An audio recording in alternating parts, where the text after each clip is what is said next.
Good morning সবাইকে। আজকে অনেক দিন পর ভিডিওটা দিচ্ছি। ভিডিওগুলো করা ছিল, দেওয়া হয়নি। মন মেজাজ ভালো নেই ওই জন্য। আর এদিকে মন মেজাজ ভালো নেই বলবো কি করে, বাড়ি যাওয়ার জন্য আর কি মনের ভিতরে একটা এক্সাইটেড ছিল, সেটাও আবার নেই। গাইস, চাল শেষ হয়ে গেছিলো, চাল নিয়ে আসলো, চালের বস্তা নিয়ে চাল নিয়ে আসলো, মাছ নিয়ে আসলো, তো পুঁটি মাছ।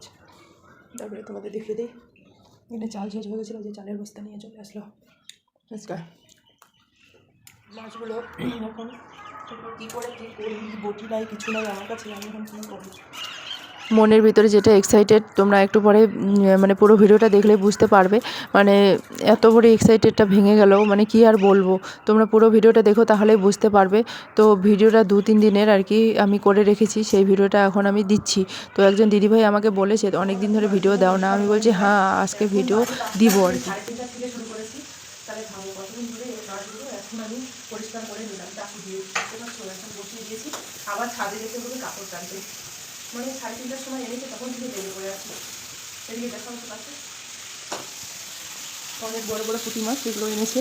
কোনো দিন আনেনি এরকম পুঁটি মাছ, আজকে নিয়ে আসলো। মানে এখানে বুধবার, রবিবার আর কোনবার দিনই পাওয়া যায়, একটা করে দিন থাকে, সেদিন করে টাটকা টাটকা মাছ আসে আর কি। আর কোনো দিন তো আনে না ও, রবিবার ছাড়া। তো দেখো এখন বসিয়ে দিলাম, এখন ভাজা করবো। দেখো 1 কেজি মাছ নিয়ে চলে এসছে, সেই 1 ঘন্টা ধরে পরিষ্কার করে এখন ফাইনালি হলো।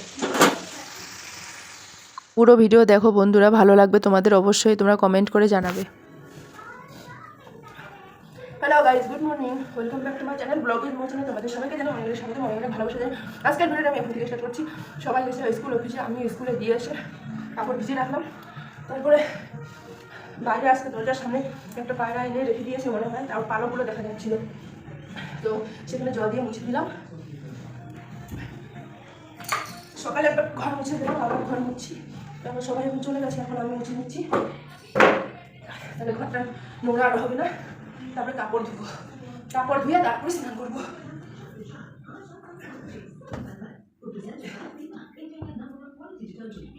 ঘর মোছা কমপ্লিট হয়ে গেল, স্নান বানান হয়ে গেল, নাস্তা করে নিলাম, একটা অর্ধেকটা রুটি ছিল আর লস্যি, আর লাস্টে সেমাই খেলাম। এখন যাবো ছাদে কাপড় দিতে।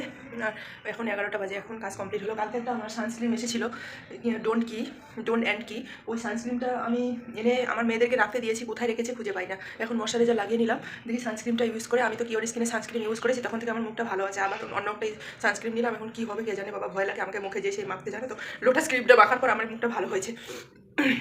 আর এগুলো করে দাগ দাগ ছিল, ওগুলো এখন এই লোটাস মশারাইজার, একটা করে লোটাস ক্রিমের যা দাম, আর ডোন্ট কি যেটা নিলাম সেটারও কিন্তু 400-450 টাকার মতন দাম সানস্ক্রিনটা। তো এখন যাবো ছাদে গিয়ে কাপড়গুলো দিয়ে চলে আসবো। চলো, কালকে বাজার থেকে পুঁটি মাছ নিয়ে এসেছিলো, তোমরা তো দেখতেই পারলে। সেই পুঁটি মাছগুলো এখন কী দিয়ে রান্না করবো ভাবছি, আলুর ডাল করে দেবো। চারিদিকে পালং শাক কেটে নিয়েছি, পালং শাক আলু মিক্স করে একটা সবজি করবো। জানো তো, সবজি না হলে ভালো লাগে, যখন মাছ মাংস হোক না কেন, একটা তো সবজি হলে ভালো লাগে।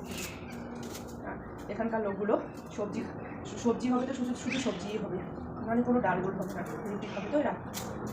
আর আমাদের মানে মাছ মাংস হলেও সবজি ভাজা ভুজা লাগবেই, তা না হলে খাওয়া যাবে না। মানে বাঙালিরা খেয়েলেই জন্মে, বাঙালিরা বেশি খায়। দেখো ওরা এখন সকালবেলা সবজি বানিয়ে দিয়েছে, হয়ে গেছে ওদের সারাদিন মানে কোনো কাজ নেই, রোদ্রে বসে গেছে। আমরা সারাদিন যখন সকালের কাজ করলাম করে এখন কমপ্লিট হলো, হয়ে এখন আসলাম কিচেনে, রান্না করতে করতে 2-3 বেজে যাবে। তাহলে আমাদের সারাদিন রান্না দিয়ে চলে যায়, তাই না বলো?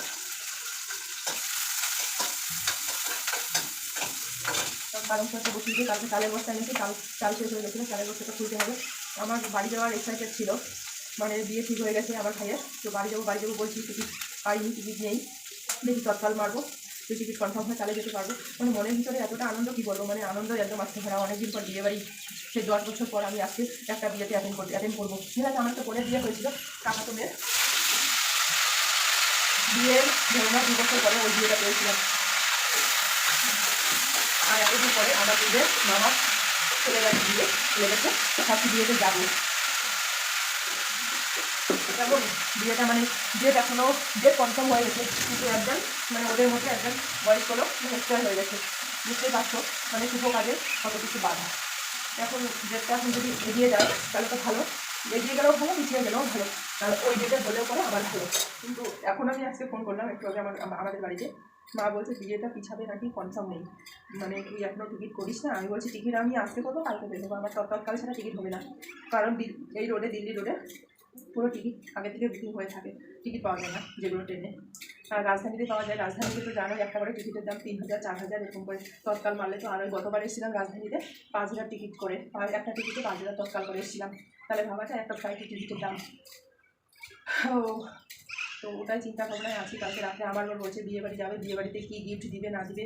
ও যাবে না, কারণ ওর প্রমোশনের একটা ট্রেনিং আছে, ওখানে ওকে যেতে হবে। তো একটা বিয়ে বাড়ির জন্য তো আমার বরের নিজের পার্সোনাল লাইফটা তো করা যায় না বলো, ওই জন্য ও যাবে না। তো ও না যাক তার জন্য দুঃখ নেই, কিন্তু আমাকে স্টেশনে বসিয়ে দিয়ে আসবে ট্রেনে, আবার আসার সময় নিয়ে আসবে, এটা ভালো হবে আর কি। এরপরে যদি কোর্সে চলে যায় না, এরপরে যদি অন্য কোনো পোস্টিংয়ে চলে যায় তখন আবার অসুবিধা হবে, আমাকে কে রাখতে যাবে, কে নিতে যাবে। আমরা এখান থেকে যদি চলে যাই, মানে অনেক ধরনের চিন্তাভাবনা আমার মাথায়, কী বলবো, মানে কী আর বলি, মানে চিন্তার শুন পাই না। আর আমার বর তো আমি চলে যাবো বলে আমার বরের খুবই মন খারাপ, মানে খুবই মন খারাপ, মানে আমার উপর অল্পতেই রেগে যাচ্ছে। বারো বলছে খুব খুশি আছো তুমি, খুব খুশি। একটা খুশি থাকবো না বলো, একটা খুশি থাকারই কথা। তো বলছে খুব খুশি আছো তুমি। আমি বলছি তাহলে ভাবো, বর যদি বউকে ছেড়ে যায় কতটা কষ্ট লাগে আমাদের মনে, তখন তোমরা বুঝো না। এবার আমি তোমাকে ছেড়ে চলে যাচ্ছি, এবার তোমার মনে কতটা কষ্ট লাগছে আমি তো দেখতেই পাচ্ছি, মানে মুখটা দিয়ে বলতে পারছি না, আমি কিন্তু কথাতেই বুঝতে পারছি। আর একটুখানি করে রেগে যাচ্ছি, মানে জানো তো একটা বিরক্তকর আর কি। তাই বলি তোমরা যখন আমাদেরকে ছেড়ে যাও তখন, আর এখন আমি যাওয়ার কথা বলছি, এখনও তো চলেও যাইনি, যাওয়ার কথা বলছি, তাতে তোমার এই অবস্থা করে খাবো। মানে সত্যি কথা, মানে একসঙ্গে থেকে থেকে না দুজনকে ছাড়া, মানে দুজনকে ছাড়া মানে অসুখ বললো আর কি, এটা একদম সত্যি। আজকে আমরা 6 বছর ধরে একসঙ্গে আছি, জানি না ভগবান আর কবে দিবে একসঙ্গে থাকার সুযোগ। জানোই তো তোমরা আমার বলে যে ডিপার্টমেন্টে কাজ করে, সেখানে তো সবসময় পাওয়া যায় না, তাই না বলো, চাইলেও তো পাওয়া যাবে না।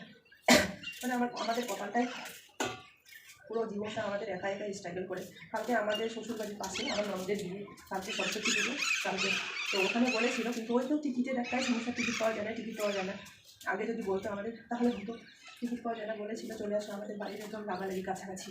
তো কালকে বিয়ে, কালকে 23 তারিখ। তো চলো আমি এখন রান্নাবান্না কমপ্লিট করে দিই, ভাত বসিয়ে দিই, আর এদিকে আলু দিয়ে করবো পুঁটি মাছের, তো ঝোল করবো পুঁটি মাছের ঝোল আলু দিয়ে করবো। কালকে মাছ ভাজা করে রেখে দিয়েছি।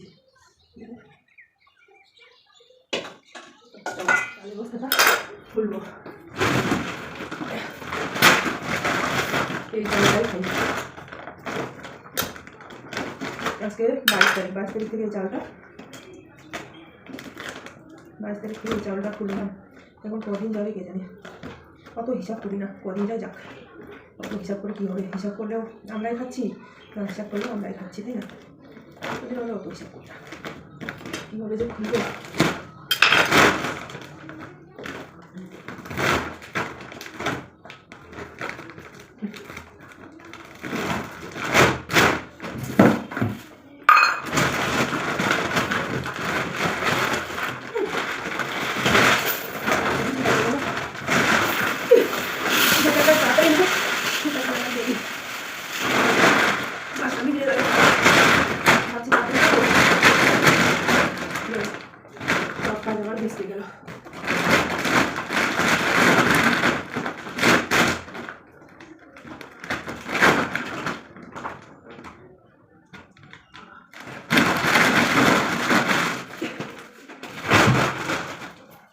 চাল করে দিল, সেগুলো এখন বন্ধুরা একটু লাইভ করলাম, মানে 2 দিন ধরে ভিডিও দেই না, ভিডিও এডিটিং করার সময় নেই, লাইভ করলাম। আর তরকারি ভাত রান্না করলাম, দেখো আলু পোস্ত সর্ষে দিয়ে আমি ওই যে পুঁটি মাছের ঝোল করবো, আলু পোস্ত দিয়েছি, জিরা আদা। এখানে মাছ নিয়ে এসেছে, কালকে রাত্রে খেয়েছি, আর আজকে এখন দুপুরে খাওয়া হবে।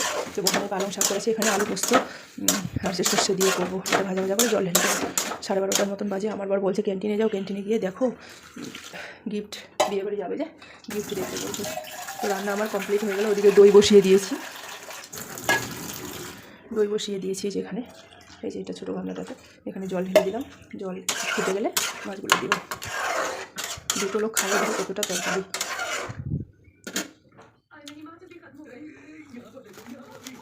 বাজারে গেছিলাম, জিলাপি নিয়ে আসলাম বড় জঙ্কুল। আজকে দেখো সরস্বতী পুজো, এখানে বৃষ্টি শুরু হয়ে গেছে।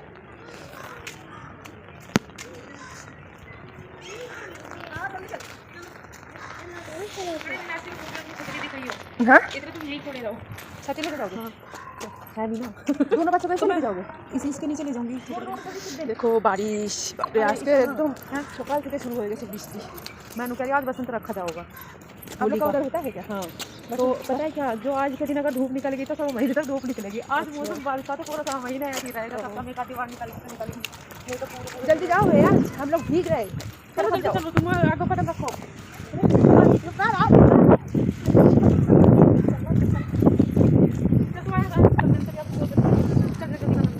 जल्दी जा जल्दी जा, उठा उठा उठा उठा स्टॉप करो। चलो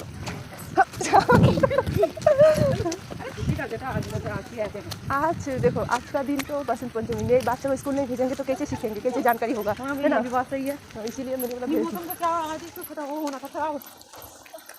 आज ही होना था।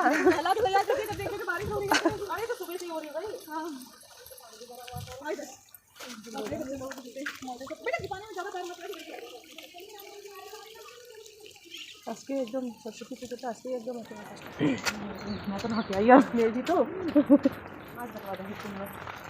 किसका जन्मदिन? अच्छा, आप बता दूँगी। लेने का लाइव होगा तो लूँगी मैं। काल कितना धूप था, गर्मी था, जरूरत भी नहीं थी। आज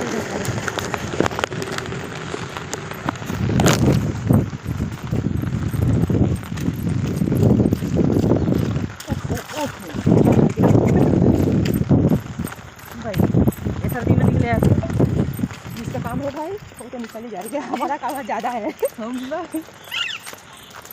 और अभी तो मुझे एक बार बोला ना कैंटीन तो सामान लेना कैंटीन में। সরস্বতী পুজোর দিন আকাশ কীরকম, আর এখানে কাপড় চোপড়গুলো দিয়েছি, কাপড় চোপড়গুলো জলে ভিজে রয়েছে, এই কাপড় চোপড়গুলো তুলে এখন নিয়ে যাবো।